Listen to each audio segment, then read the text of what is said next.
والذین کفروا وکذبوا بآیاتنا،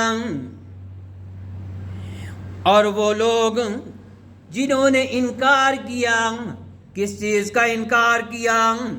اللہ رب العالمین کی بڑائی کا انکار کیا، اللہ کے احکامات کا انکار کیا، اللہ کی کبریائی کا انکار کیا، وَكَذَّبُوا بِآيَاتِنَا، اور ہماری نشانیوں کو جھٹلایا، اولئک اصحاب النار، یہی لوگ ہیں جہنمی، یہی ہیں، ان کے لیے جہنم تیار کی گئی ہے، ہم فیہا خالدون، وہ ہمیشہ ہمیشہ جہنم کے اندر رہیں گے۔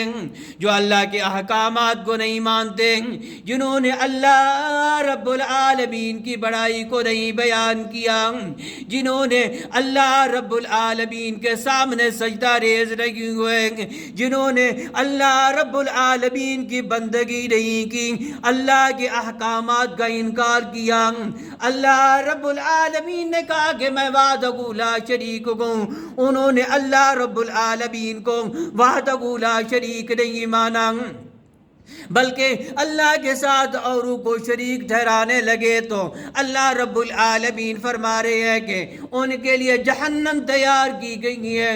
وَكَذَّبُوا بِآيَاتِنَا، اور ہماری نشانیوں کو، ہماری آیات کو جھٹلایا، تو ان کے لیے ہمیشہ ہمیشہ کے لیے جہنم کا فیصلہ کیا گیا ہے۔ یا بنی اسرائیل اذکروا نعمتی التي انعمت علیکم، اے بنی اسرائیل یاد کرو میرے احسانات کو، انعمت علیکم، جو میں نے تمہارے اوپر انعامات کیے، وَأَوْفُوا بِعَهْدِي أُوفِ بِعَهْدِكُمْ، اور میرے عہد کو پورا کرو، میں نے جو تمہارے ساتھ وعدہ لیا تھا۔ أَلَسْتُ بِرَبِّكُمْ قَالُوا بَلَىٰ، اس وقت تو سب روحوں نے بیک زبان ہو کر کہا تھا، جب اللہ رب العالمین نے وعدہ لیا تھا، أَلَسْتُ بِرَبِّكُمْ، کیا میں تمہارا رب نہیں ہوں؟ تو ساری روحوں نے بیک زبان ہو کر کہا تھا، قالوا بلا، کیوں نہیں، اللہ تو ہی ہمارا رب ہے، تیرے سوا کوئی رب نہیں۔ اوفی بیعہدکم، جس طرح میں نے اپنا روزی کا وعدہ پورا کیا، میں نے تمہارے ساتھ روزی روٹی کا وعدہ کیا تھا۔ اللہ رب العالمین فرما رہے ہیں کہ میں نے تمہارے ساتھ زندگی کا وعدہ کیا تھا، میں نے تجھے زندگی دی، میں نے تیرے ساتھ روزی کا وعدہ کیا، میں نے تیرے پاس تمہارا رزق پہنچا دیا۔ اوفی بیعہدکم، تم بھی اپنا وعدہ پورا کرو جو تم نے عہد کیا تھا۔ اللہ ہم نے کیا عہد کیا تھا؟ اللہ رب العالمین فرما رہے ہیں کہ انسان میرا پیدا کرنے کا مقصد یہ تھا کہ تو دنیا کے اندر جا کر میری کبریائی بیان کرے گا، میری بڑائی کو بیان کرے گا، تو کہے گا کہ اللہ وحدہ لا شریک ہے، اللہ کے سوا کوئی شریک نہیں، تو میری بندگی کرے گا، کسی کے سامنے جھکے گا نہیں۔ اللہ رب العالمین کو وحدہ لا شریک مان کر اس کے احکامات کو مانے گا، جب اس کا پیغام آئے گا، اقیموا الصلاۃ وآتوا الزکاۃ واقرضوا اللہ قرضا حسنا، اقیموا الصلاۃ، نماز کا حکم ہوگا، تو نماز کے لیے اللہ کی بندگی یہی ہے کہ تو نماز کے لیے، نماز کے علاوہ بھی احکامات ہے، انسان کے اوپر انسانات کے بھی حقوق، انسانیت کے حقوق ہے، تو انسانیت کے حقوق کو بھی پورا کر اور اللہ کے احکامات کو بھی پورا کر، جو تو نے وعدہ کیا تھا وہ وعدہ پورا کر۔ وَإِيَّايَ فَارْهَبُونِ، اور ڈرنا ہے تو میری ذات سے ڈر۔ اللہ رب العالمین فرما رہے ہیں کہ اے بندہ ڈرنا ہے تو میری ذات سے ڈر، میرے سوا کسی اور کا ڈر اپنے دل کے اندر نہ لے کر آ، کیونکہ جب پیدا میں نے کیا، روزی میں نے دی، دنیا کے اندر بھیجنے والا میں ہوں، ماں کے پیٹ کے اندر 9 مہینے رکھا اور رکھنے کے بعد تیری ماں کے پیٹ کے اندر رزق میں نے پہنچایا. اس وقت جب تو سانس لے رہا تھا تو ماں کے ناف کے ذریعے سے تو سانس لے رہا تھا, اس وقت بھی میں رب العالمین نے تجھے طاقت عطا کی تھی کہ تو ماں کے پیٹ کے اندر بھی زندہ تھا. تو یہ بھی میری قدرت کا نظارہ گئے. اور اللہ رب العالمین فرما رہے ہیں ماں کی ناف کے ذریعے میں نے تیرے تک رزق پہنچایا. میں وہ رب العالمین ہوں, تیری ماں کے پیٹ کے اندر بھی تجھے رزق پہنچایا. پھر تجھے حیا کرنے چاہیے اے حضرت آدم, اے آدم کی اولاد, تمہیں بھی حیا کرنی چاہیے, تمہیں بھی بندگی کرنی چاہیے. تو اللہ رب العالمین کی بندگی کرنی چاہیے, جھکنا چاہیے تو اللہ رب العالمین کے سامنے جھکنا چاہیے. وَآمِنُوا بِمَا أَنزَلْتُ مُصَدِّقًا لِمَا مَعَكُمْ وَلَا تَكُونُوا أَوَّلَ كَافِرٍ بِهِ وَآمِنُوا, اور ایمان لے آؤ اس کتاب کے اوپر جو پیغمبر علیہ السلام کے قلب اطہر و منور و معصوم کے اوپر اتاری گئی. وہ کون سی کتاب ہے؟ لا ریب فیہ ھدی للناس وبینات من الہدی. وہ ایسی کتاب ہے جو لوگوں کو ہدایت کا راستہ دکھلاتی گئے. وبینات من الہدی, اور ہدایت کے راستے کی بیان کرتی گئے. اے حضرت انسان, تیرے لیے یہ سیدھا راستہ ہے. اگر تو اس راستے کے اوپر چلے گا تو اللہ کی بندگی کے اوپر آ جائے گا, اللہ کی وحدانیت کو بیان کرنے والا بن جائے گا. اور اگر تو نافرمانی کرے گا, اللہ کے احکامات کو نہیں مانے گا, اللہ کے احکامات سے روگردانی کرے گا, تو اللہ رب العالمین نے پھر پچھلی آیت مبارکہ کے اندر بیان کر دیا اولئک اصحاب النار, یہی جہنمی لوگ ہیں, ہم فیہا خالدون, پھر ہمیشہ ہمیشہ کے لیے یہ جہنم کے اندر رہیں گے. پھر ان کا ٹھکانہ جہنم ان کے لیے تیار کی گئی ہے. لوگوں, جہنم کی تپش کے بارے میں تمہیں معلوم نہیں ہے کہ جہنم کتنی دہکتی ہوئی آگ ہے.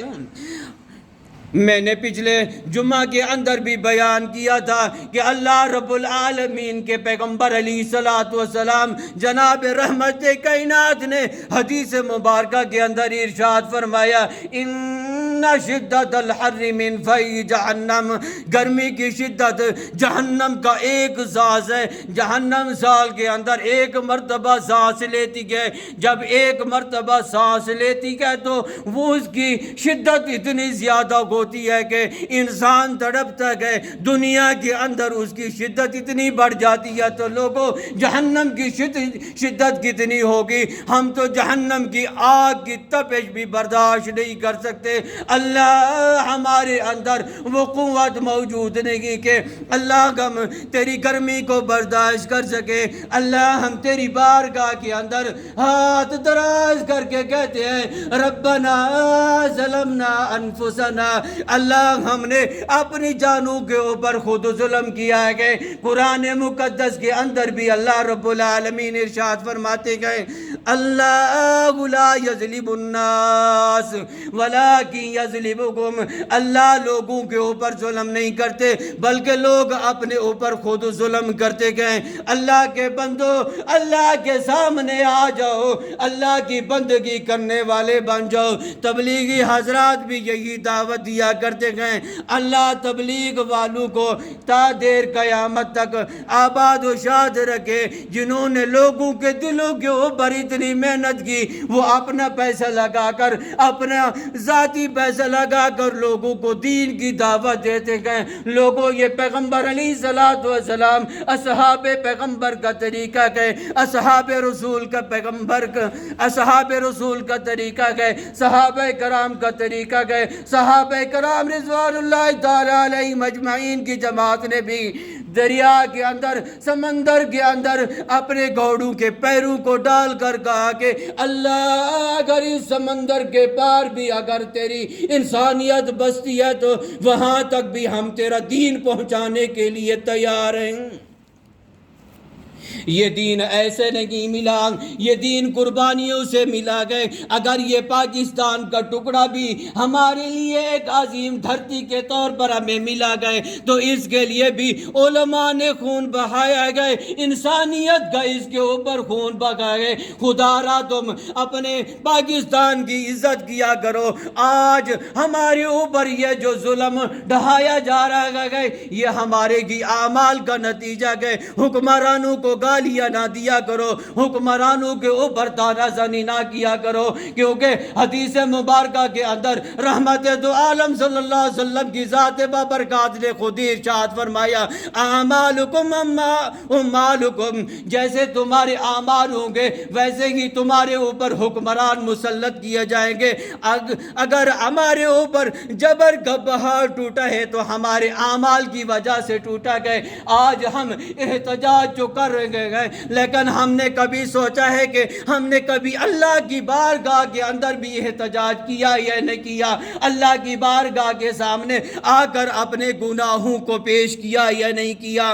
ہم نے کبھی مسجدوں کے اندر جا کر مسجد کے اندر بیٹھنے والے مولوی صاحب سے کوئی مسئلہ پوچھا ہے یا نہیں پوچھا؟ نہیں، ہمیں تو توفیق ہی نہیں ہوتی کہ ہم مولوی صاحب کے پاس جا کر کوئی مسئلہ پوچھ لیں، ہماری تو توہین ہوتی گئے، ہمیں اتنا وقت کہاں ملتا گئے، ہم تو اپنے کاروبار کے اندر دنیا کے اندر اتنے مستغرق ہو چکے ہیں تو کہ ہمارے لیے دین کے لیے ایک منٹ بھی نہیں بچا۔ آج تم دنیا تو کما لوگے، دنیا بنا لوگے، کار کوٹھیاں بنگلے بنا لوگے، سب کچھ بنا لوگے، لیکن آخرت کے اندر اللہ کی بارگاہ کے اندر جا کر اللہ کے حضور تو ایک نہ ایک دن اللہ کی عدالت کے اندر کھڑا ہو کر جواب دے گو نہ گے تو ہم اللہ کی بارگاہ کے اندر جا کر کیا جواب دیں گے؟ اپنے اعمال کے اوپر ہمیں فکر کرنی چاہیے۔ آج ہم ایک دوسرے کے اوپر طعنہ زنی کرتے گئے، فلاں زانی گئے، فلاں شرابی گئے، ہم اپنے گریبان کے اندر نہیں جاگتے کہ ہمارے اعمال کیسے گئے، ہم نے اپنے اعمالوں کو درست نہیں کرتے۔ کسی اللہ والے نے کیا خوب کہا ہے، اللہ والے کہتے ہیں کہ المومن مرآت المومن، مومن کے لیے شیشہ ہے۔ ایک انسان اپنی شکل کو دیکھنے کے لیے شیشے کے طرف دیکھتا ہے کہ اس کو اپنی شکل نظر آتی ہے۔ اسی طرح جب کوئی انسان کسی کے برائیوں کو ڈھونڈتا ہے تو سوچ لے اس کے اندر بھی وہی برائیاں ہیں۔ کسی کی عیب پوشی نہ کیا کرو، کسی کے اوپر طعنہ زنی نہ کیا کرو، کسی کے اوپر بہتان نہ باندھا کرو۔ الغیبۃ اشد من الزنا، غیبت زنا سے بدتر ہے۔ بہتان باندھنا اس سے بھی بڑا گناہ ہے۔ بہتان باندھنے والا ایسا ہے جیسا اپنے مردہ سگے بھائی کا گوشت کھا رہا ہو۔ رحمت کائنات کی خدمت کے اندر دو عورتیں حاضر ہوئیں، رحمت کائنات نے ایک پیالہ منگوایا، آپ علیہ الصلوۃ والسلام نے ان عورتوں کو حکم دیا کہ اس کے اندر کائے کرو، اس کے اندر الٹی کرو۔ رحمت کائنات کی خدمت کے اندر وہ عورتیں عرض کرتی گئے اے رحمت للعالمین پیغمبر، ہم نے تو کئی دنوں سے کچھ نہیں گایا۔ رحمت کائنات نے فرمایا کہ پھر بھی کائے کرو، انگلی مار کے کائے کرو۔ جب کائے کی گئی تو ان کے حلق سے بوٹیاں نکلی۔ رحمت کائنات کی خدمت عالیہ کے اندر عرض کرتی گئے اے آقا ہمیں بتائیے کہ اس کی وجہ کیا ہے کہ ہمارے حلق سے بوٹیاں کیوں نکل رہی ہیں، ہماری کائے کے اندر ہم نے جب الٹی کی کائے کی تو اس سے بوٹیاں کیوں نکل رہی ہیں؟ رحمت کائنات نے فرمایا کہ تم نے غیبت کی ہے، یہ غیبت کی وجہ سے، یہ بہتان کی وجہ سے تمہارے معدے کے اندر سے، تمہاری زبان کے اوپر سے، تمہارے منہوں سے یہ گوشت کے ٹکڑے نکل رہے ہیں۔ میری زبان جھوٹی ہو سکتی ہے، میں مسند پہ بیٹھ کر جھوٹ بول سکتا ہوں، لیکن رحمت کائنات کی زبان اقدس سے نکلے ہوئے کلمات کبھی جھوٹے نہیں ہو سکتے۔ کائنات ادھر کی ادھر ہو سکتی ہے، لیکن رحمت کائنات کا کلام کبھی جھوٹا نہیں ہو سکتا، اللہ کا کلام کبھی جھوٹا نہیں ہو سکتا۔ اسی لیے تو میں ہر وقت تو میں کہا کرتا ہوں، قرآن کو سینے سے لگا لو، قرآن کو اپنے سینوں کی تختی بنا لو، یہ دنیا کے اندر بھی تمہارے کام آئے گا، آخرت کے اندر بھی تمہارے کام آئے گا۔ جب بھی تمہیں کوئی مصیبت پڑتی ہے تو تم مولوی صاحب کی خدمت کے اندر آ جاتے ہو، مولوی صاحب ہمارے اوپر فلاں مصیبت آ پڑی ہے، مولوی صاحب کوئی تویز دے دیجئے۔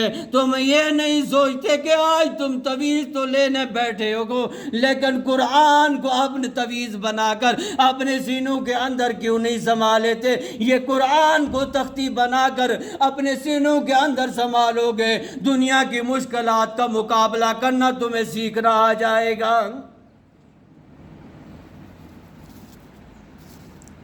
وَلَا تَشْتَرُوا بِآيَاتِي ثَمَنًا قَلِيلًا، اور نہ لو میری آیات کو، نہ خریدو میری آیات کو ثمنًا قلیلا، تھوڑی مقدار کے بدلے۔ یار زندہ صحبت باقی اگلے جمعہ کے اندر یہیں سے بیان کریں گے۔ واخر